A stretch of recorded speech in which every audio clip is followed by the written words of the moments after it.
The start of a new year is a really big deal for people all over the world. From busy cities to really old cultures, New Year is super important in human history.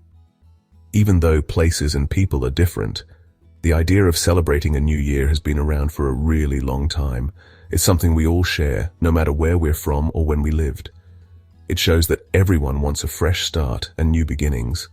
The new year is like pressing the reset button, a chance to forget mistakes and things we wish we didn't do.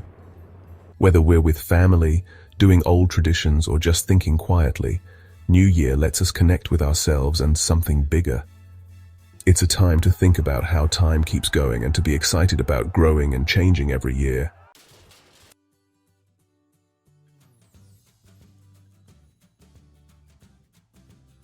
The new year is like a clean slate, a chance to start over. It's a time to forgive people, forget bad things that happened, and believe in a better future. Lots of cultures think of New Year as a time to clean and refresh. These traditions often involve cleaning houses and bodies, showing a fresh start. From cleaning in the spring to making New Year's resolutions, wanting to get rid of the old and embrace the new is a powerful feeling. New Year is often a time for communities to come together, to strengthen bonds, and to celebrate their shared heritage. Festivals, parades, and religious ceremonies bring people together, creating a feeling of unity and belonging. The new year reminds us that we are all connected, part of a larger human story that continues through generations.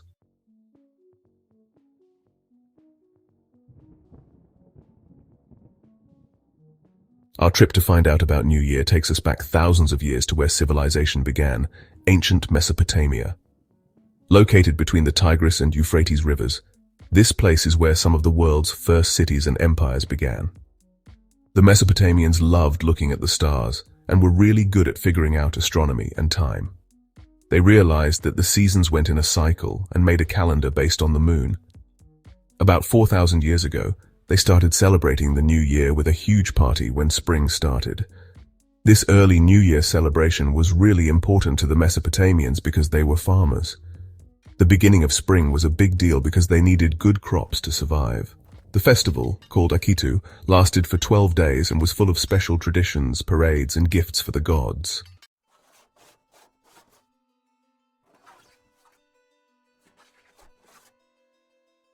The Akitu Festival showed how much the Mesopotamians respected nature and believed that heaven and earth were connected.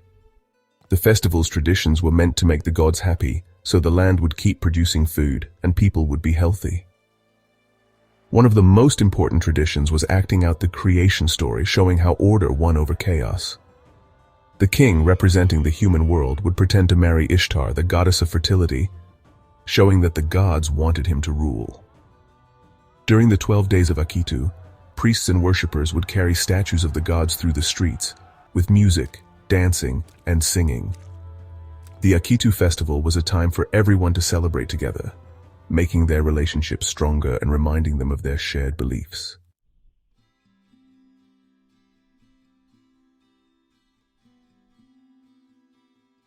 While the Mesopotamians were celebrating Akitu near the Tigris and Euphrates rivers, another great civilization was celebrating the New Year based on a different river, the Nile. For the ancient Egyptians, the Nile wasn't just water, but what kept their civilization alive. Its yearly flood, which they could predict and needed, determined their lives and how they understood time.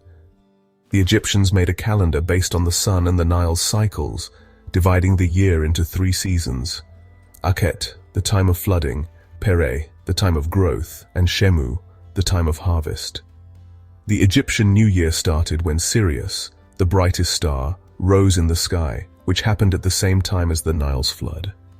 The Egyptians looked forward to this event because it meant a new season for farming was beginning.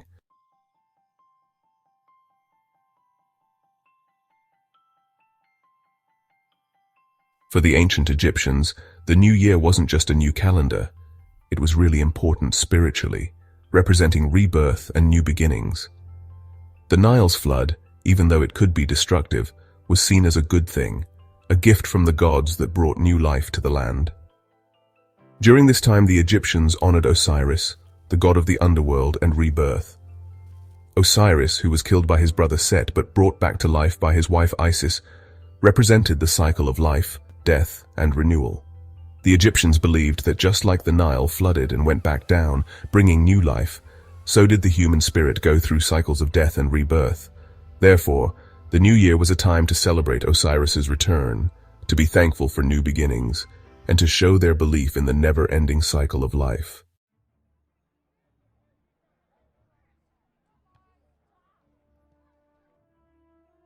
As the Roman Republic became more powerful around the Mediterranean Sea, they met different cultures and traditions, including their ways of celebrating the new year.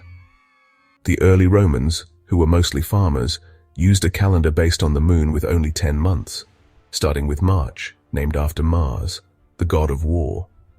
Their new year, happening around the beginning of spring, was simple compared to the Mesopotamians and Egyptians.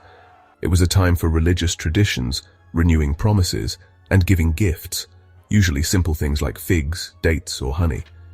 However, as Rome became stronger and more advanced, so did their calendar and New Year's celebrations.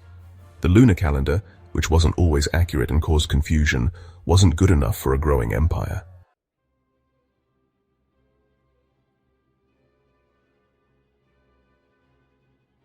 In the year 46 BC, Julius Caesar, who had won many battles and wanted to be a strong leader, ordered a new calendar based on the sun. The Julian calendar, made by Sosigenes of Alexandria, a famous Greek astronomer, had 365 days with an extra day every 4 years, because the Earth takes a bit longer than 365 days to go around the sun. This new calendar, more accurate and consistent than the old one, aligned the Roman year with the sun, making sure the seasons matched up. Caesar's calendar changed the new year a lot. Instead of being based on the moon or the beginning of spring, the new year was now on January 1st. This date was important to the Romans because it was the start of the year for the government, and when new consuls, the most important leaders in the Roman Republic, started their jobs.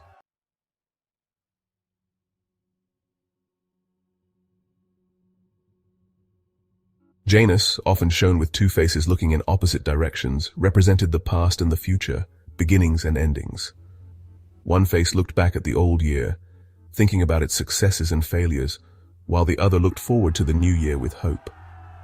This made Janus a perfect symbol for the new year, a time when people naturally think about the past and the future. Temples for Janus were built at crossroads and city gates, showing his role as a protector of transitions and new beginnings. The Romans believed that Janus controlled good luck in the new year. To make him happy and get his good favor, they made offerings at his temples and gave gifts, often with wishes for good health, wealth, and happiness.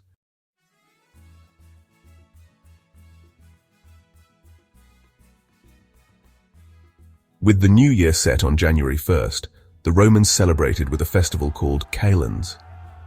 Festivities included public feasts, chariot races, plays, and gift-giving. Homes were decorated with laurel branches, which meant victory and success, and families ate together, made toasts to the gods, and wished each other well for the year ahead. Kalends wasn't just one day, but lasted for several days, with different rituals and festivities throughout. Like many celebrations, the Roman New Year became full of superstitions and beliefs about how to have good luck in the coming year. People avoided being in debt at the beginning of the year, believing it would lead to financial problems. Instead, Romans did things they thought would bring good fortune, like gambling, feasting, and making offerings to Janus and other gods.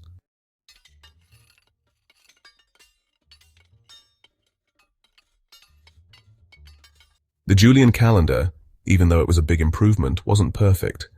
It was very accurate for its time, but it miscalculated the solar year by a tiny bit, about 11 minutes and 14 seconds. This small error, which didn't seem like much over short periods, added up over hundreds of years, causing the Julian calendar to no longer match up with the Earth going around the Sun. By the 1500s, the Julian calendar was about 10 days behind the solar year. This was a problem for the Catholic Church, which needed an accurate calendar to determine the date of Easter, a holiday that moved around based on the vernal equinox. The vernal equinox, an important astronomical event that marked the beginning of spring, was no longer happening on the correct date according to the Julian calendar. This threatened to mess up not only religious holidays, but also farming, which relied on a predictable calendar for planting and harvesting.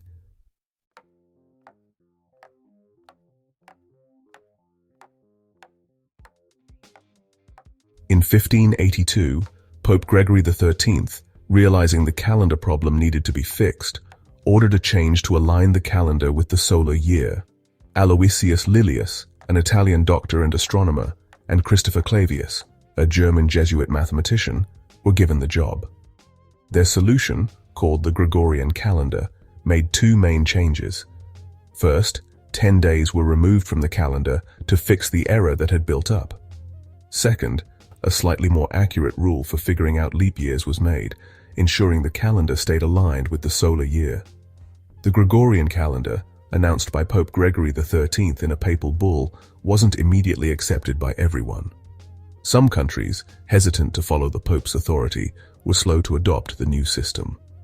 However, the Gregorian calendar's accuracy and support from leading astronomers gradually convinced most of the Western world. Catholic countries following the Pope's order were the first to use the new calendar.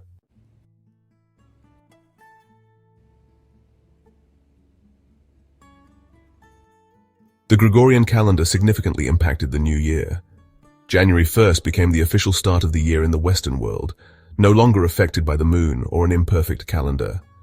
This made international communication, trade, and diplomacy easier, simplifying timekeeping across different countries. The Gregorian calendar's influence went beyond the Western world. As European powers colonized many places around the world, they brought their calendar system, forcing it upon diverse cultures with their own unique ways of marking time. While the Gregorian calendar standardized the New Year's date, it didn't erase the many cultural traditions associated with this global celebration. The Gregorian calendar provided a common framework, a shared language of time, within which these diverse expressions of renewal and celebration could thrive.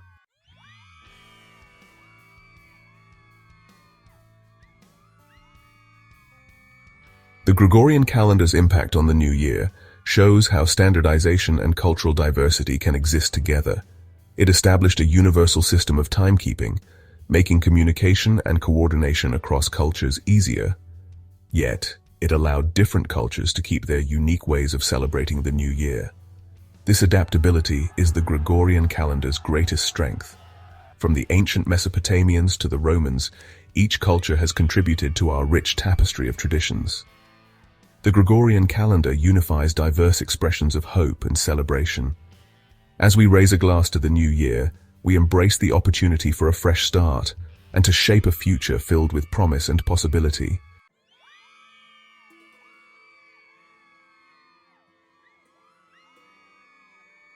Even though the Gregorian calendar, with its January 1st start date, has become the global standard for marking the new year, many different traditions still exist around the world.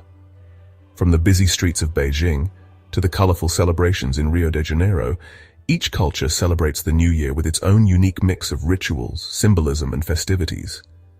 These traditions, passed down through generations, give us a glimpse into the diverse ways humans have marked the passage of time and celebrated the promise of new beginnings. Some cultures celebrate the new year with a focus on family and togetherness, gathering for big feasts, exchanging gifts, and sharing stories.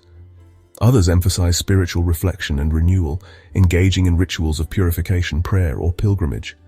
Still, others embrace the new year with big celebrations, filling the streets with music, dancing, and vibrant displays of cultural pride. This diversity of traditions reflects the richness of human experience and the enduring power of cultural heritage to shape our understanding of time, celebration, and the cyclical nature of life itself.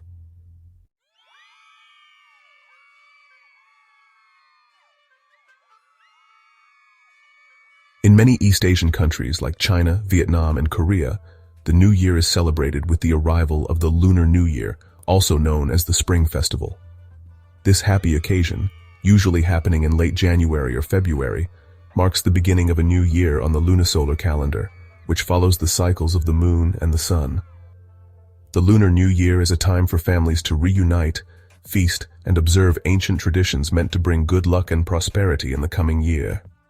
Preparations for the Lunar New Year begin weeks in advance, with homes carefully cleaned and decorated with red lanterns, paper cuttings, and lucky symbols. Families gather on New Year's Eve for a big reunion dinner, often featuring traditional dishes believed to bring good fortune. Children receive red envelopes filled with money, symbolizing prosperity and good luck. The festivities continue for several days, with lion and dragon dances, parades, and fireworks adding to the celebratory atmosphere. The Lunar New Year is a time for renewal and hope, a chance to leave behind the old and embrace the possibilities of a fresh start.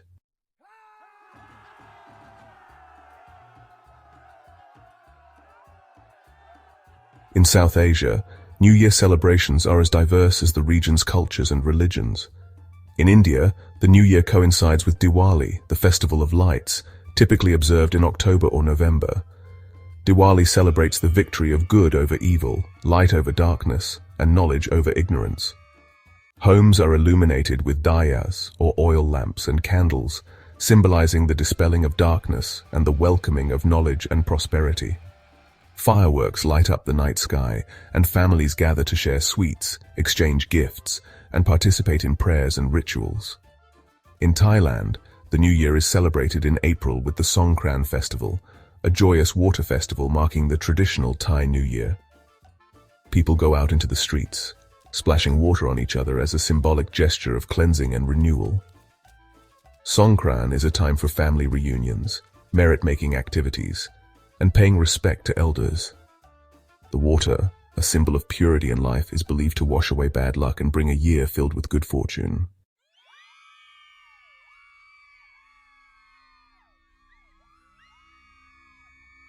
While the Gregorian calendar is the most common system for marking time in the world today, other calendar systems and their New Year observances are still very important culturally and religiously. The Jewish New Year, Rosh Hashanah, typically falls in September or October on the Gregorian calendar.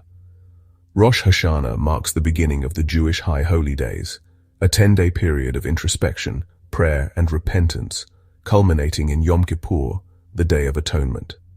The Islamic New Year, known as Muharram, marks the beginning of the Islamic lunar calendar.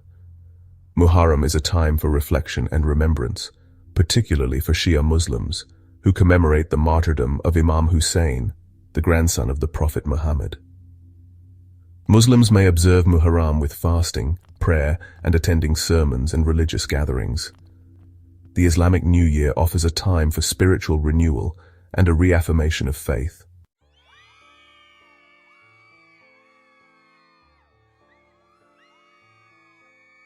As we've looked back through history, exploring the different origins and ways of celebrating the new year, one clear truth emerges. The desire for new beginnings is something all humans experience. From the ancient Mesopotamians who celebrated Akitu with rituals of renewal to the modern-day revelers who gather in Times Square to watch the ball drop, humans have always wanted the opportunity to start fresh, to let go of the past, and to embrace the promise of a new beginning. The new year, no matter how it's celebrated or when it happens, represents a symbolic line between what was and what could be. It's a time for reflection, for looking at our lives, for admitting our mistakes, and for deciding to do better, to be better. Whether we express these aspirations through ancient rituals, religious observances, or personal resolutions written down on a piece of paper, the underlying feeling is the same, a desire for growth, for progress, for a brighter future.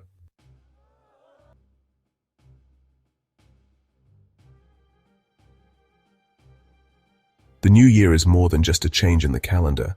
It shows the human spirit's ability to always have hope and renew itself. In the face of adversity, uncertainty, and the fact that time keeps moving forward, we find comfort in the cyclical nature of life, in the promise of new beginnings. The new year reminds us that even in the darkest of times, a new dawn awaits, offering the possibility of a brighter tomorrow. As we move forward, carrying with us the traditions and memories of New Year celebrations past, we begin a new chapter, a blank page upon which we can write our hopes, our dreams, and our aspirations. The new year is a gift, a chance to rewrite our story, to forge new paths, and to embrace the unknown with courage and optimism. It's a time to celebrate our shared humanity, to enjoy the diversity of our traditions, and to remember that no matter where we come from or how we choose to celebrate, the desire for a brighter future unites us all.